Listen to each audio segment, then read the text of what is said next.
Yo, what is up? You have found I Like the Blazers. I am your host, Brandon Goldner, and I am excited to share that today's guest is none other than the host of the Dunc'd basketball podcast, Nate Duncan, and we are going to be talking about the NBA's business interests in China and everything that's come of that over the last week or so, and also talking about the Blazers in the context of a packed Western Conference. I'm excited to have Nate on.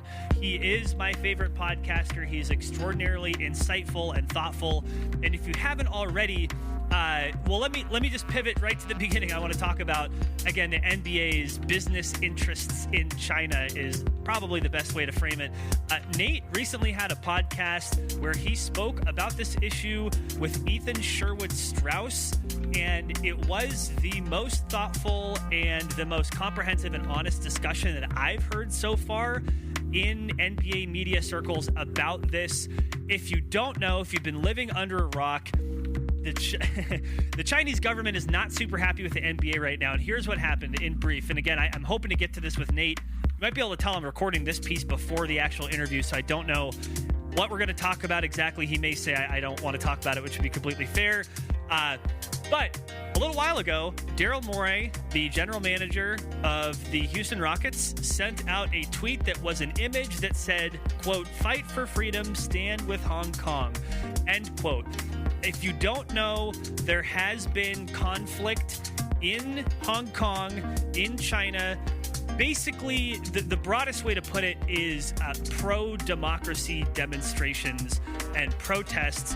It was precipitated by some extradition laws that were being pushed through the government in Hong Kong that would allow the Chinese government to send folks who had committed crimes in areas controlled by China out of Hong Kong. And so that is what precipitated the protest, to the best of my understanding.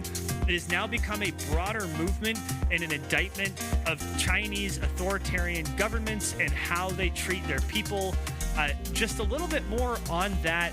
If you go to Human Rights Watch, you can find, Human Rights Watch is an organization that tries to put into context how different countries and nations and places treat people and respect human rights.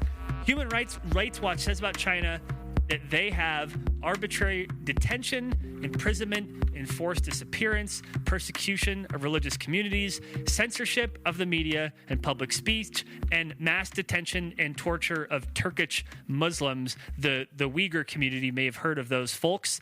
So, no country is perfect. China is particularly imperfect. It is not a free nation. And so these protests in Hong Kong have become sort of this beacon or bastion that represents something larger than just extraditing people out of Hong Kong and other areas of China. It's become an indictment of Chinese government and the lack of freedom that the folks there enjoy. So that is my understanding of the context behind Daryl Morey's tweet. This caused an enormous shitstorm in China. Keep in mind that China is, again, an authoritarian government. It has a high amount of control over their media. For example, you may not use Google in China. Their social media networks are controlled by the government. All of their news outlets are controlled in some way, shape, or form by the government. And essentially, it's not a free nation in the ways in which we in America may think of our nation as free. Again, we have our own problems, et cetera, et cetera. But the Chinese government was not happy about that. They started canceling NBA events. NBA was in China right around when that tweet was sent for some charity events, for some preseason games. You may know that there are many NBA players that have deep business interests in China. The Trailblazers' CJ McCollum is one of them. His sponsor is Li Ning, so he wears Li Ning shoes. That's a Chinese company. He's done events in China before. But all of this started a discussion. Morey deleted his tweet. He said that he didn't mean to offend anybody. But then it began this discussion of, wait a minute, he just said, fight for freedom, stand with Hong Kong. He basically just said, I want people to be free. He basically just said, I support democracy. What's the big deal? So this may not have been as big of a deal for the NBA if it were not that 15% of their revenue comes from China. If it weren't for the fact that the amount of potential growth the NBA could see in China is much larger than what they could ever realize in America, and that they're getting billions of dollars from their audience in China. And with China cutting off Houston Rockets broadcasts, with China pulling sponsorships, with threatening to disavow the NBA altogether, the NBA, as an organization, as a business entity, as a community, understood that pissing off China would be impactful to their bottom line. And to me, this entire issue is really as simple as this. Somebody tweeted a thing, a government got mad, and a company or an organization in the US makes a lot of money from that company and didn't want to piss them off. So all of this, to me, it's as simple as don't piss off China, we make money off of them. Where, to me, I think there has to be some amount of acknowledgement that, look, yes, I understand that capitalism is inherently damaging and harmful to some people, perhaps even to many people. When you think about the ways in which our goods are manufactured, think about the ways in which, shoes have been made. You think about the ways in which international trade tends to benefit those with more money and tends to harm people who do not have very much money or power. You can get into this nuanced geopolitical conversation about the effects of capitalism and what we should be doing in 2019, given what technology is where it is and how the standard of living for people could be much greater if wealth were distributed differently. That's a much more complicated conversation. But to me, all of this stuff about the NBA in China is kind of this simple. An American tweeted something supporting freedom. Isn't that what we want? Isn't that good? Don't we like freedom in America? I'm sorry. I thought this was America. I thought that we appreciated freedom in America. And so it's super frustrating when a fan like myself is reading that the NBA is sending out a press release in English that reads much differently than it does in Chinese. It's frustrating to me when people like Steve Kerr, who has been outspoken about any number of nuanced, complicated issues, says this issue is too nuanced and complicated for me to sound off on. It's frustrating to me when LeBron James, who has done a ton of good in this world, who has helped so many people, who has brought and elevated issues that really need a platform and somebody with his stature to elevate those conversations, that he says Daryl Morey was misinformed, that Daryl Morey should have thought before he tweeted, and later he clarified, as though this makes it any better, he clarified, well, couldn't he have just waited a couple days until people weren't in China anymore? What the fuck? Is it the weird thing that you are concerned about the health and well-being of NBA employees and reporters and players in China? That your concern about that should maybe be focused at the country that you are suggesting might do something to them because they're upset over a tweet? How far is this going to go? And all of this stuff, the capitulation toward a nation that is authoritarian and is not free, capitulating to them because you make money off of them, should make people feel kind of icky. It makes me feel super duper icky. I don't appreciate it. I don't like it. And so all of this is just to say, this is not that complicated of an issue. To me, this is about America wants people to be free. That is something, as a bleeding heart liberal, that of all of the kind of, pro-American propaganda through the 50s and the Cold War about spreading freedom and democracy, I don't think that we should be going into other countries forcibly and overturning governments. That's not what I'm saying. But I do agree with the idea that folks around the world ought to be self-determining and free and be able to use Google and be able to use social media networks that are not controlled by the government. Can you fucking imagine if your social media networks were controlled by Donald Trump? That wouldn't be good. Just as it wouldn't be good if they were controlled by Barack Obama. So to me, this issue, you don't need to have a nuanced, detailed understanding of geopolitics to basically just say, hey, everybody, we want people to be free. There is one person in the NBA who did say something very close to that. I'm gonna put a pin in this right now because I do want to get to the conversation with Nate Duncan. But there's one person who actually basically did say that, and he's on the Blazers, and I love him a lot, and his name is Terry Stotts. I've already spoiled way too much. But so you can hear that I am weirded out by this whole situation. Depending on what I talk about with Nate, I might add to this. I also have to be mindful of how noisy I am past a certain time. So there you go. We're going to talk more about this with Nate, and I want to plug this again. The Dunc'd podcast. Nate recently had Ethan Sherwood-Strauss to talk about this issue. They're much more articulate than me. They're more informed than I am. They have a more nuanced view of this than me, and their discussion was absolutely impeccable. Ben Golliver has also done some really good reporting about this issue in a way that hasn't felt stilted or weird. Ben Strauss of the Washington Post, as is Ben Golliver, but Ben Strauss also has done some good reporting. So there's good information out there about this issue that I suggest that you read up on. If you want an audio form, check out the Dunc'd podcast. We're going to get to Nate shortly. And before we do that, do I want to do one more thing? It is really weird, I have to say, running a podcast all by your lonesome. It's definitely not the same as doing it with somebody else. I do want to talk about one more thing. Okay, great transition. Good job, Brandon. I want to talk about the Blazers and their preseason. They are currently playing the Utah Jazz. We're recording on Wednesday at about 6:45. The game is close. Right now in the second quarter, Lillard has 15, Zach Collins has 9, Rodney Hood has 6, and for the Jazz, Mike Conley and Donovan Mitchell both had 10 points apiece. But the Blazers, who cares about the game? The Blazers are 1-2 in the preseason. The one game came against Maccabi Haifa, which is an Israeli team, and they won handily. The Blazers got absolutely embarrassed, demoralized by the Phoenix Suns, which is not good. Not good. I know it's the preseason. I get that. The team has been saying, look, it's the preseason. Don't worry about it. I get that. But there is one thing in particular that has worried me. It's how Hassan Whiteside looks. He has not looked good. He has not looked comfortable. He has not looked effective. To that end, right now in this game, in his 5 minutes, he has 0 points, 0 blocks, and 3 rebounds. But there was something I noticed in that game against Phoenix I wanted to build out just a little bit, and I want everybody to keep an eye on this as the preseason goes on, as the regular season begins. It was that the Blazers rely on their centers to drop back and stay back, essentially to play free safety, essentially to be a backstop against their guards getting blown by the opposition's guards.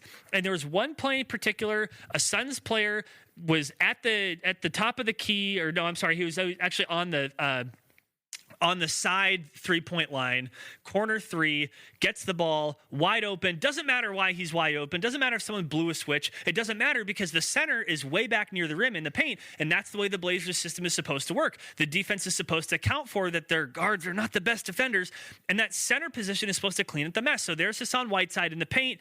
There's the opposing guard at the wing, at the 3. He starts driving in. He drives in a little bit.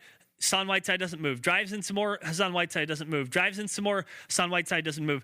He's almost at the rim. Hassan Whiteside's not moving. He's basically at the rim. Hassan Whiteside hasn't done anything. He hasn't rotated onto another person. He hasn't rotated to meet the dude at the rim. He's just basically standing in the paint and then watches as the guy goes up and gets an easy 2 points, never having moved at all. Now, when you remember watching Jusuf Nurkic, he's not the world's best defender, but he did become a much more effective defender last year. And in fact, by 538's new, what is it, their new analytic measure? It's not Carmelo. Now it's called, Raptor.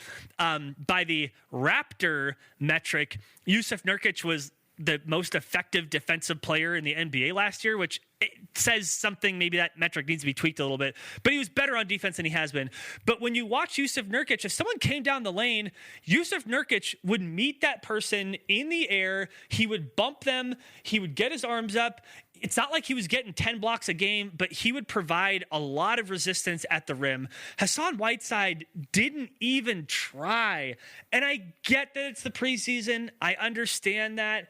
I get that, these games don't matter. I get that it was one play, but it was just that lack of awareness. This was not a complicated play. This didn't have multiple motions. This wasn't something where it was like bang, bang, it happened so fast. When you watch this play, it is something that if you were playing a basketball game and there was a person with the ball and they started moving toward you and there's nobody else around, it would be very obvious, well, I have to do something to stop them. And that instinct just wasn't there for him. He just sort of sat there. It was troubling, and I kept watching it, trying to understand what was he trying to make sure that he stayed back so he covered a pass or what. Like, I couldn't figure it out. And so if that's the level of effort and that's the level of awareness the Blazers get out of Hassan Whiteside this year, they are going to be screwed. They are going to be screwed. They need him to be nominally engaged, effective, aware. I understand he doesn't have the highest motor in the NBA. He's not the most motivated person in the world. He doesn't have to be. He has to have some basic level of, if there is someone coming towards me, I had better go towards them and prevent them from coming to the rim. That seems to be the only thing that Terry Stotts really expects out of his centers, and he needs to do that one thing. So my rant about Hassan Whiteside is that so far, that one play encapsulated how he has played so far in the preseason, at least to me, which is not great. It doesn't look good. Now, having said that, it's 3 games, one of them against a non-NBA team. The first 3 games of preseason, you can't make a determination about what's going to happen next based on any 3 games, let alone 3 preseason games. But I do want everybody to keep an eye on it. Just watch Hassan Whiteside on defense. Does he look engaged? Does he look alert? Does he look like he knows what's going on? If there's an easy play to make, does he make it? Even if it's not effective, like in that case, even if he had gone up and maybe he got a foul, or he'd gone up and he missed the block, or he was slightly late in rotating, or he over-rotated. But just look for him. Is he engaged in doing something? Because you can clean that up at the margins as the season goes on and you learn each other better and you learn the defense a little bit more, but we need to see the light bulb going off in his head, or else it's going to be a super long season for the Blazers. So I have every hope it'll get cleaned up. It was just a little bit worrying to me, and I wanted to rant about that too. Okay, with that, we are going to welcome our esteemed guest, Nate Duncan, the host of the Dunc'd basketball I almost made it. The host of the Dunc'd basketball podcast, Nate Duncan. Here he is. All right, Nate, thanks for joining me. I appreciate the time. How's everything going today? Pretty good. I'm feeling great because I just finished up my 30th of my team previews, so ready finally for the season to start. It was a struggle to get them all in this year, but glad to get them rolling here. Nice. When's the last one dropping? Probably tomorrow night, actually. Thursday night. I guess we're recording this on Wednesday night, so. That's awesome. Yeah, I mean, anyone listening to this, if you haven't checked out Dunc'd season previews, they have amazing guests and they're super comprehensive. I find myself caring more about these teams than I ever thought I would. So nice work on those and good work on the guests too, obviously. Well, thanks, man. Yeah, no, for sure. So I wanted to start with the topic du jour, the NBA's business interests in China. And again, for folks who may be listening, you and Ethan Sherwood-Strauss took one of the most nuanced and considerate takes on this that I have heard in audio form anyway. And so for people who want to dive into that a little bit more, I suggest you checked out Nate's work and the Dunc'd podcast that dropped recently. But I wanted to ask kind of one question about it and maybe a second follow-up. To me, as a fan, I'm not a geopolitics expert. I'm not an NBA analyst. I don't do this full time. But to me, I understand there's a lot of money to be had in China, 15% of the NBA's revenue coming from China, and there's the potential for much more growth. So I get that. But to me, doesn't this just kind of boil down to we're in America and we want to support free speech? And to that, Blazers coach Terry Stotts said, I believe in free speech and democracy, and it's kind of what we stand for. Why is a statement like that so difficult for people around the NBA and frankly for a lot of media members too?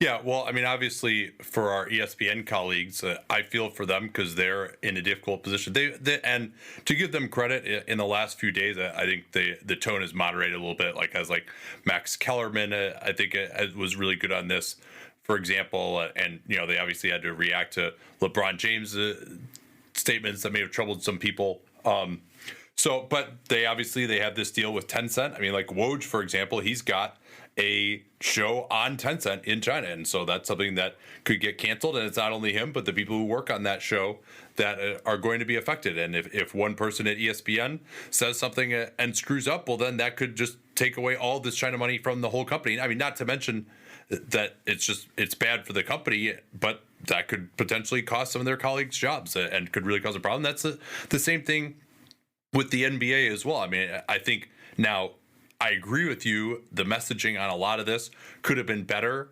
without still messing things up with the Chinese, although that's part of the problem is you never know what's going to set them off. But with this stuff, Daryl Morey's tweet did. Many other statements of this ilk previously haven't.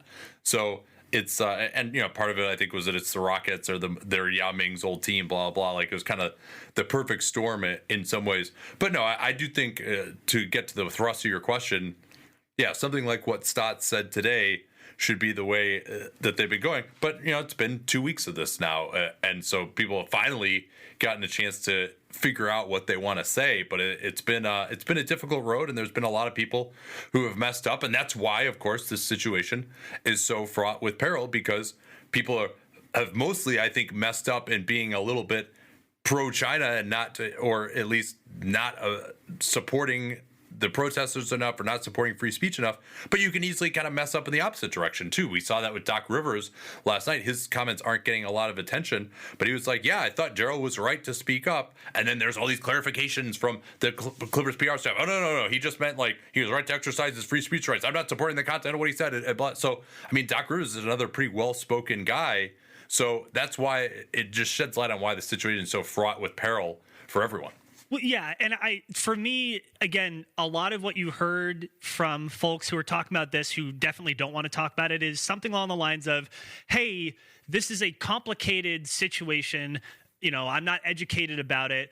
I don't want to talk about it because of that. And to me, it seems like even in those circumstances that there may be just some baseline of, okay, I understand that maybe the history of China and the history of Hong Kong and, being ruled by the British and given back to China and extradition stuff, that all of that may be super complicated. I do understand that. But for folks like LeBron James, who is a figurehead of the NBA, to have, what was it, a week to come up with a response. And what he said was that so many people could have been harmed financially, physically, emotionally, and putting it on Morey for sending the tweet rather than saying, holy shit, it's fucked up that people who went to the NBA could find themselves in danger. Again, I don't think that you have to have a nuanced view of this stuff just to say something that Stotts did. And by the way, I mean, he's getting praise for saying something that was pretty milquetoast at the end of the day. Yeah, we're all kind of sitting around clapping. I don't know. So I will just say, as a fan, it makes me feel a little bit icky. And again, if you want to hear more about this, check out Nate's podcast with Ethan. I thought it was wonderful. With that, let's talk about basketball. So as you know, I'm a Blazers fan, been following the team for a long time. A lot of change happened with the Blazers this year. They lost a ton of their rotation players, and now they're replacing them with people who, either have been, malcontents or are not, in the case of Hassan Whiteside, often who don't replace the defense that they lost, and they lost Aminu and Harkless, with people like Anthony Simons and Zach Collins, who are super young and may not be ready to contribute, or people like Pau Gasol and Anthony Tolliver, who are at the end of their careers. With all of that being said, in your view, do you think that the Blazers, just from a talent perspective, do you think that they got better or worse this offseason? Yeah, well, whether they got better or whether they will be better is different, right? Because remember, for much of that 53-win season a year ago, I know Blazers fans know this, they had Jusuf Nurkic, and now they're probably not going to have him for an equal amount of time as what they did have him for last year. So, and he, during the regular season at least, I thought was their second best player on it. Do you agree with that? Yeah, no, for sure. Last year, yes. Yeah, so that's going to be a big blow, and they, I think, to me, have lost their three best defensive players from last year. Harkless, although Harkless did really struggle throughout a lot of the regular season, which he finally came on a little bit in the playoffs. Aminu and then Nurkic, who may be back by the end, but hard to count on him being 100%. Now, but they went in a different direction. I think their offense is clearly going to be a lot better. I mean, Blazers fans are just sick of seeing Al-Farouq Aminu and Mo Harkless be left open by the Golden State Warriors and not be able to make them pay, and Draymond Green just standing under the basket and stopping everything that they're trying to do. So, and they saw that 3 out of the last 4 years against the Warriors. And so I do think they're a more dangerous offensive team this year. And I think you might see maybe CJ McCollum have a little bit better of a season with less defensive attention on him. But yeah, I mean, they lost, that combo forward defensive player. Those guys weren't stoppers, but they at least had size. They had versatility. You could put one of them on the point guard. You could put the other one on the 4 if you wanted to switch. They gave them something defensively that I think they're really going to be missing. And so, but I'm curious of whether, hey, is this Terry Stotts system? We're going to trust the math. We're not going to let you get anything at the rim, shoot from the mid-range, but you're going to be open in the mid-range. Is that enough where they can get to being passable defensively with this group? Because, I mean, you really look at it, and there's not a lot there. And so that's one question. Then the other one is they got nothing defensively on the perimeter. Is having 2 big shot blockers, which you don't see much anymore, playing together in Collins and Whiteside, is that going to be enough to barricade the paint Milwaukee Bucks style that what happens on the perimeter isn't going to matter that much? Well, and it's been concerning watching these preseason games, and I get that it's a small sample size, it's preseason. There have been a couple plays where, the Blazers, like you just said, they're trying to, with their system, they're dropping the bigs back and trying to funnel people into the middle. Where the opposing player has had a clear shot to the basket, and there's Hassan Whiteside, and he didn't even move. He just sort of sat there, and that was concerning to me.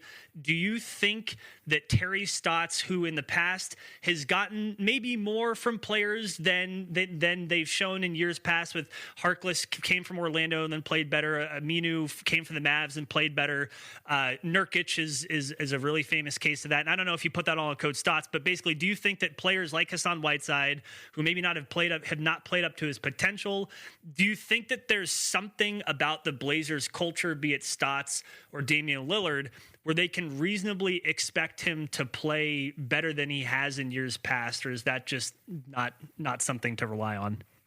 Yeah, I mean, it definitely has happened for some of these players, and those are players I think that he's a little bit different, because you could make the argument that Aminu, Harkless, Nurkic, those were all young players who had flashed in their previous stops and for whatever reason weren't in their team's plans, maybe weren't used properly. I think there are a lot of people who are like surprised that the Magic just gave away Mo Harkless for the top 55 projected pick. You put Shaz Napier in that same category, right? He resurrected his career. But those are, and Napier maybe was someone who hadn't flashed that much before he came to Portland. But, there's other guys. Nick Stauskas had a hot start to last year. He kind of fell apart. And, I mean, it's more to me, Whiteside's on the downside. If we're talking about 2016 playoffs, Hassan Whiteside, that's a little bit different player. I think just physically, because he came on the scene later in his career, you forget that he's 30, and I think he's dealt with nagging injuries. He's kind of slowing down. Maybe he's not as motivated, obviously, going for the big contract as he was back in his heyday.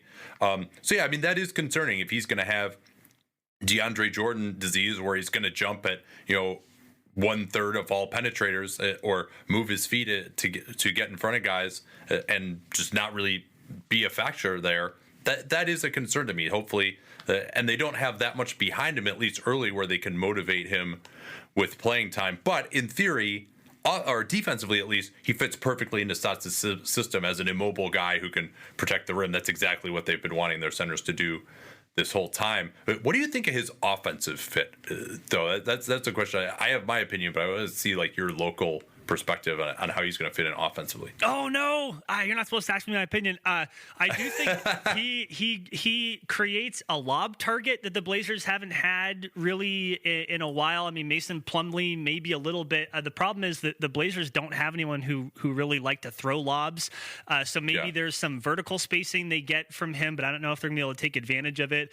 From what I have seen of him so far in the small amount of scouting I've done, and I'm not perfectly informed, he seems to want to shoot a mid-range shot, but doesn't seem particularly good at it. And he also doesn't seem to have the cleanest and most effective post moves. So beyond catching lobs, I don't really know what he brings. What would you say about that?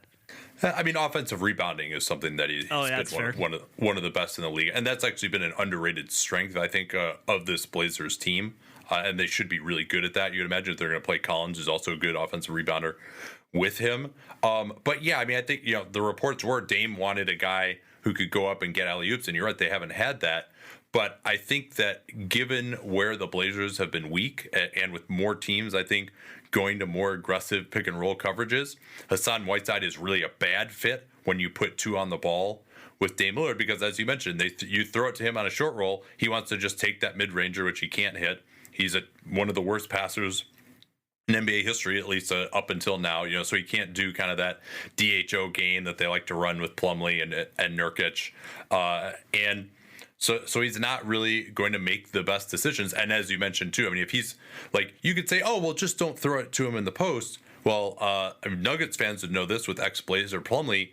When you can't post up, but you try to post up, you're really short-circuiting the offense because you're in the way of everyone else. And players have always been taught, hey, if someone posts up, throw it to him.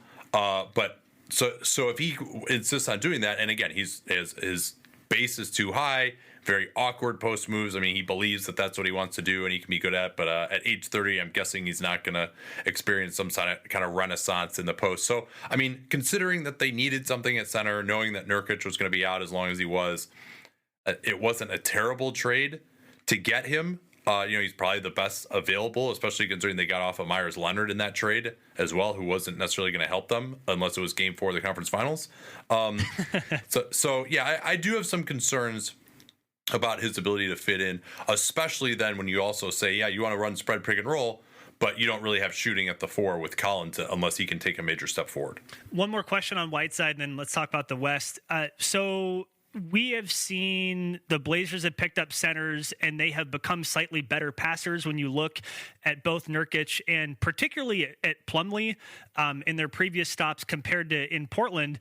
They became better passers. They were part of that offense where they would run through them a little bit and people would rotate around them and they could make simple passes. I think Nurkic last year, his passing was getting noticeably better and making, I think, medium to difficult passes semi-regularly, which was super encouraging. You've watched Hassan Whiteside play more than I have, I'm quite certain. And like you said, he has been one of the worst passers in NBA history. When you're watching him play, is there any hope at all that this different system in which other centers have gotten better at passing just because they're forced to, is it possible that we see some of that out of Whiteside, or is there something inherent in the way he sees the game that would prevent that? So where he's most often a black hole is when he receives the ball in scoring position, right? If it's in the post, he's like an opportunity double. You just send 2 guys at him, he's probably going to turn it over. His turnover rate's been really high. He's not going to get a kick out pass from under the rim if he's double teamed. But when you say, hey, you know what, you're catching the ball 23 feet from the basket, like we've seen it with this Blazers group, and you say, hey, your job is just to pass it. Then, I think you can get guys better in that way, because it's like, all right, now all you're thinking of is passing from here, right? You don't have to make the decision of shoot or pass. Like, there's no tunnel vision to get when you're not in a position where you have to decide whether to shoot or pass. Your job is just to kind of set things up. So I do think there's a chance for him to improve if they use him that way, but there's also little evidence to indicate that he has any kind of a history of that so far. So maybe he can prove okay at like some of the rudimentary stuff that they need him to do. I mean, my guess would be they'll do a lot of that stuff through Collins, who has shown some flashes passing it. Yeah, he has. All right, let's pivot to the Blazers as they sit in the West. I recently contributed to a little roundtable piece from Around the Rim at hoop.nba.com. One of the questions was about the bottom of the Western Conference, and you may disagree with the premise of the question, but just entertain it if you don't mind. It said, assuming that there are 2 playoff spots between Dallas, New Orleans, Portland, Sacramento, and San Antonio, who do you think are going to be getting those spots? And I'm just curious if that's the way you see the bottom of the West shaking up. And if so, who do you think among those teams have the best chance at making the playoffs? So I have both the Spurs and the Blazers at 46 wins, so that would probably be it. I actually have the Blazers higher than a lot of the projection systems seem to. Like 538 has them at 41 wins, and Neil O'Shea tried to have some fun at those projections expense about how they can't measure the culture and blah blah blah. So O'Shea, he is a media or either media savvy or media conscious GM. I'm not sure which of those. I would go with the latter on that. Yeah. Those I would select, but certainly you can play the nobody ever believes in us card when you've got this small market. But to me, I think those teams are more established. Dallas, Sacramento, New Orleans. Now, those teams all are young enough that they could pop and they could be better. But given the established playoff level that San Antonio and Portland have reached, I would say that they look better than those teams, at least coming in. But, I mean, those teams have enough young talent where if it blows up, they could certainly get in the mix. And about, about the West, at the top of the West, so first of all, tell me if this is an ignorant comment. It seems to me that there is more talent concentrated in the Western Conference, particularly in the kind of good to great teams category than we've seen in a while. Is that a fair statement? I think it's pretty close. I mean, you had 48 wins to get into the West last year. Now, I mean, Golden State not being an all-time great team anymore, and that's a pretty big loss. But if you're just saying among very good playoff quality teams, I'd say that Denver, Houston, the two LA teams, and Utah, those five I think are kind of more at the top, and then I'd lower it down a tier. I'd put Portland, San Antonio, Golden State in the same type of tier. I mean, we've seen years where it took 48 wins to get in. That generally, I mean, even if those teams got better, that's kind of an outlier. There are going to be injuries. There always are. So, I wouldn't put it quite at the level of, say, 2010, when you had basically, I think the eighth seed was pretty close to 50, or at least the 7 seed was still on 50 wins, like the Thunder against the Lakers that year, and you had everybody bunched in basically within about 7 games. And you don't have that one team that looks like they're going to be unbelievable. So I don't think this is the best it's ever been.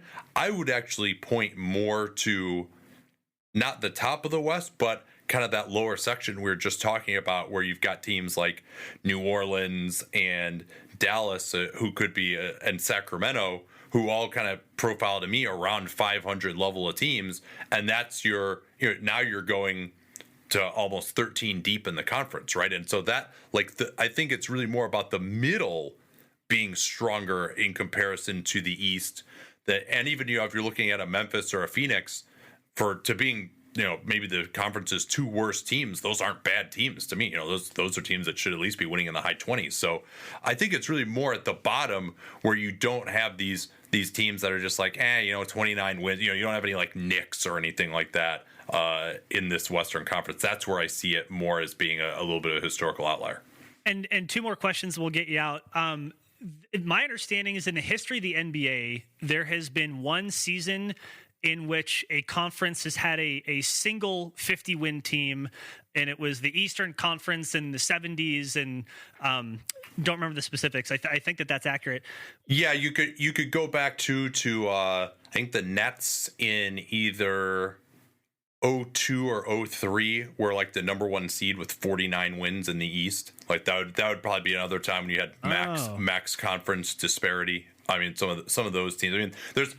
For really since Jordan retired, it's been almost always the West that has it for whatever reason. So, but yeah, sorry to your question. What were you going to say there? No, you're good. Actually, that I appreciate that bit of historical context. So the question was this, and this is going to really make my friend and colleague Ryan Whitledge from the Blazer Tad podcast happy, because he asked me about this. Do you think that it's possible that the Western Conference only has a single 50-win team because all these teams are beating up on each other, and there might be injuries, and Klay Thompson comes back, and who knows? Like, do you think it's possible there's only a single 50-win team?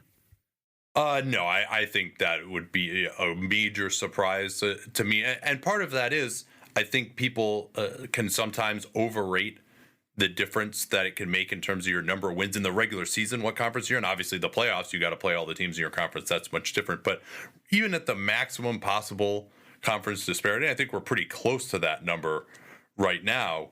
Even in that maximum disparity, you're really only costing yourself about 2 wins by being in the harder conference. Because if you think about it, 58 of the games that you're playing, each year, those are the exact same with everyone else, right? I mean, other than playing yourself. So it's really only 24 games that are different.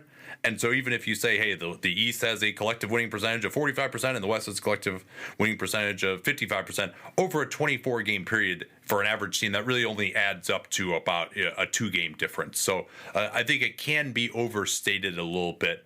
Oh, you're in the West, like, you're going to have so much more trouble. You win so many fewer games. Yeah, at the margins, I think that matters. But to the point where they're going to beat each other up, that you only have one 50-win team, I think that might be overstating it a little bit. That seems fair. And the last question, and then we'll get out.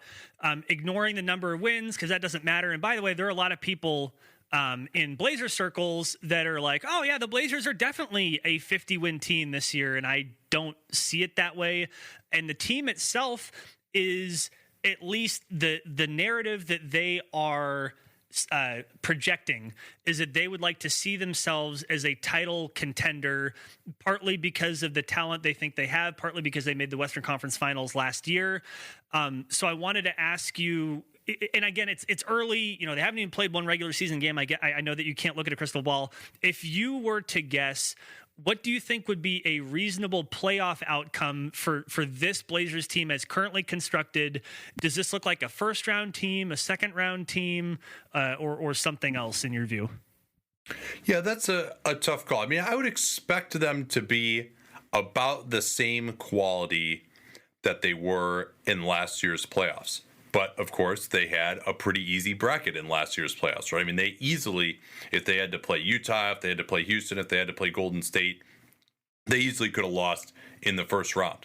Utah, who knows? But they definitely had a pretty easy go of it, and they eked by Denver. I mean, I still kind of thought Denver was the better team. Obviously, the Blazers won it.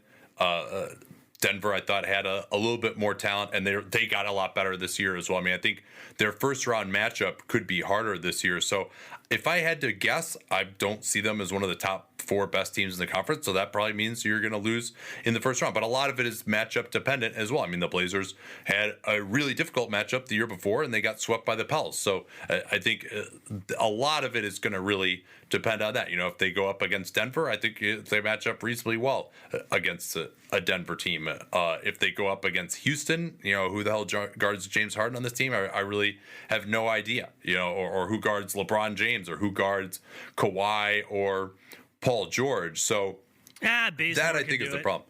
Yeah, sorry, go ahead. I just said Bazemore can do it, and I'm saying that jokingly. Yeah, I mean, but I will say this, actually. I mean, this Blazers team is not complete. I think that they're going into the season, they should have a really good offense. I actually have predicted on my pod with Mike Richmond that they will trade a first-round pick this season to try and get better, and that there may be players out there. Maybe it's Andre Iguodala, although I think it seems like he would prefer to get bought out. We'll see whether that happens. Or, maybe it's Jay Crowder in Memphis. I mean, I think there are players available who can take on that stretch 4 role, who might be a little bit better offensively too than Harkless and Aminu were. And that's really what they're missing. So if they get someone like that and he really fits in well, then all of a sudden that might change your opinion. And I also just want to see how Dame and CJ look too. I mean, if both of them are better than they were last year, then that really helps matters also. I mean, Dame, you think he's topped out, and then he takes another step forward, it seems like, every year. So I'm not writing that off, but as of right now, I would have them as substantial underdogs against any of the top 4, maybe even the top 5 teams. But it is kind of matchup dependent, and they could get a lot better throughout the season. Maybe Nurkic comes back and he's 100%. There are variables here to be sure. Yeah, I think some Blazers fans are bracing themselves for a Kevin Love trade. I've heard a lot of people. Mike, when he came on the pod, he said, the Blazers aren't as into him. And also, when I just did my pod with Chris Fedor of Cleveland.com, he was saying the asking price is really high. They're looking for a Tobias Harris type of asking price. And I'm quite sure that the Blazers would not be interested in giving that, you would think. And he would make them a lot better offensively, but man, it would be tough defensively. I mean, they might be the best offense in the league, but it's going to be hard to have a playoff caliber defense with him in there. So maybe they won't go in that direction. And it's hard to see the price being right if that's really what Cleveland is looking for there. Yeah. Well, Nate, I appreciate you. Thanks for coming on. If people wanted to see your work or connect with you on Twitter, how would they do that? Yeah, Nate Duncan NBA. We post about pretty much everything that we do. Do a live NBA cast where once a week, and then for most days during the playoffs, my partner Danny LaRue and I will do actually an alternate commentary that you can sync up and watch us. The Dunc'd podcast is 5 days a week during the season, and keep watching my Twitter feed. We're gonna have a big announcement tomorrow. I'm not sure when this is posting. This will be on Thursday about a new venture that I will be doing. So please keep your eyes peeled for that if you're interested. That's awesome. Cool. Thanks, man. Appreciate you. Thank you so much to Nate Duncan of the Dunc'd On Basketball podcast. I can't tell you how excited I was to get him even for a little bit. I really, really appreciate his time. Please check out the Dunc'd On podcast and all the good work that he does. He, again, is one of the more thoughtful people. The way that he approaches his thinking of the game, the guests that he brings in are impeccably interesting, and I really, really appreciate the way that he approaches podcasting as an independent journalist, somebody who you can tell by my gushing I admire quite a bit, and I really appreciate his time. Thanks, Nate, for joining the show. With that, that's going to, I think, be a wrap on episode 2 of I Like the Blazers. Please check us out at iliktheblazers.com. We are now on Apple Podcasts. I am working on getting the podcast onto other services. There may be some sponsors in the future. We are going to have more local guests. We're going to have some, I don't know what else. I don't want to overpromise and underdeliver, but what I can promise is that as the season winds up and as we get going, I am going to be having a ton of fun doing this, whatever the format ends up being, and I really appreciate that all of you are listening because it means a lot. Everyone who supported me in all the various Blazers and basketball things I've done, you are all the reason why I do it, and I really, really appreciate it. Hit us up if you want to. If you want, please just do anyway. Just send us an email. iliktheblazers@gmail.com. Again, iliktheblazers.com. With that, thank you all so much, and I will catch you on the flippity flip on the next. That's so lame. Yeah, I'm sorry. I'll catch you on the next episode. All right. See you later. Thanks.